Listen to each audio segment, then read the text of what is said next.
Good morning, everybody. Sometimes when you sign all these big contracts, you have to move into the warehouse. So here we are. I said the other day in in our press release when we reached agreement with Eric that I learned a long time ago that it doesn't matter how stormy the sea is as long as the ship comes in. So I'd like to introduce you to the ship right here. And we couldn't be happier. The most important event in the summer of Bledsoe was when Robert, Ryan, and I sat down with him and talked about the future, talked about his desire to be in Phoenix, his relationship with his teammates, his relationship with our coaching staff. And we felt completely satisfied, and it was abundantly clear to everybody in that room that Eric wanted to be here, always wanted to be here, and that a lot of this was just the summer of business, and that's what happened. So we couldn't be more delighted to have him here. We look forward to watching him and play here for the foreseeable future in at least 5 years. And I want to turn it over to him and let you guys ask him any questions you may have. But it's an exciting beginning to the season for us, and Eric is going to be a big part of that. Thanks. Eric, what was going through your mind during this summer of business, as Lon put it? Were you confident all along that it would eventually get done here? I wanted to be back here. I'm not a man of a lot of words, but, I did want to be back here. And I was just going to, stay in shape and, lead a business part to my agent. And, just, have a, great summer working out and, looking forward to coming back here. Do you have any hopes of playing City's 5? I just want to know how you kept so low-key this summer and your thoughts of being here and knowing that you're going to spend the next 5 years here with the Celtics. Like I said, man, I'm not a man of many words, so it don't take me much, especially in Alabama, where I can, stay, grounded, with my family and just work out. Like I said, man, I always wanted to be back here.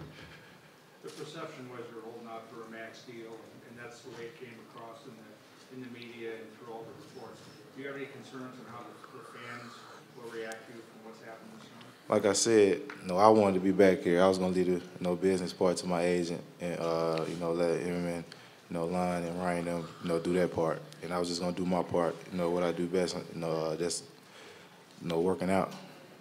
As it got closer to training camp, were you getting a little bit more nervous about the contract situation? Like I said, man. He's a man of few words. I wasn't, too much, worried about that. I just, try to stay in shape. Coach Hornacek stayed on me all last year about staying in shape. So I just try to stay in shape.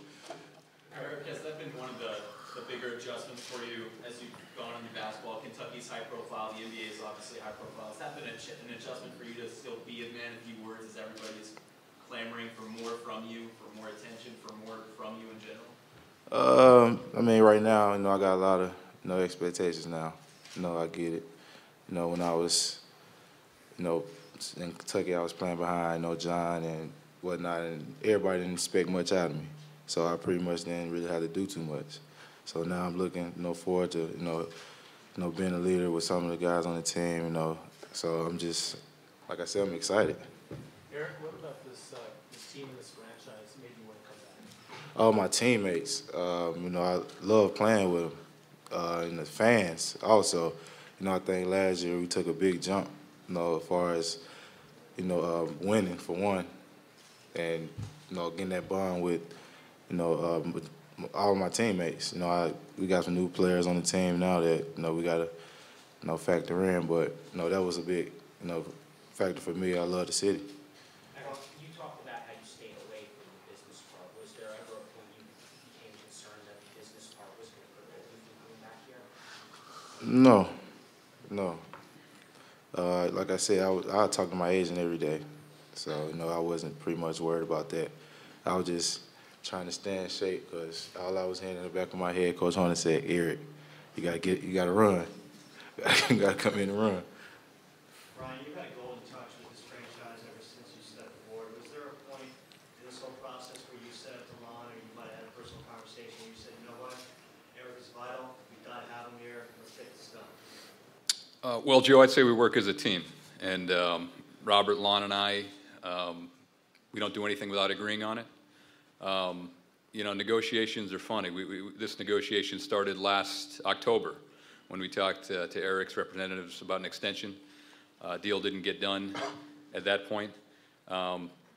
You know, we came right out of the gate in free agency, and Eric knows this. We reached out to him at midnight on July 1st and let him know that he was a priority.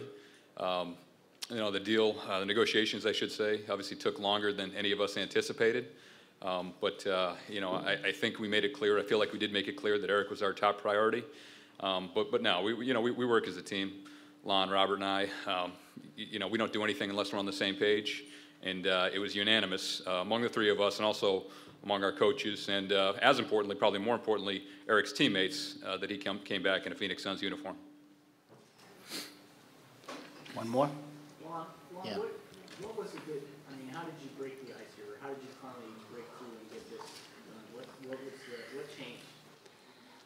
You know, every negotiation has its own pace and its own steps. You're supposed to be up tempo here. Yeah, some go fast, some go slow, and you know, as you approach the deadline, it forces people to sharpen their discussions a little bit. So I mean, you know, I think everybody was a lot more worried than we were, and a lot more worried than Eric was. I mean, we knew that he was coming back, and it was just on what basis, and it worked out. And as I said, the most important thing was sitting with him and making sure that all of this was just business, and that the future was going to be bright and cooperative, and that he understood the responsibility that comes with a contract like that. And we were, I would say, more than satisfied.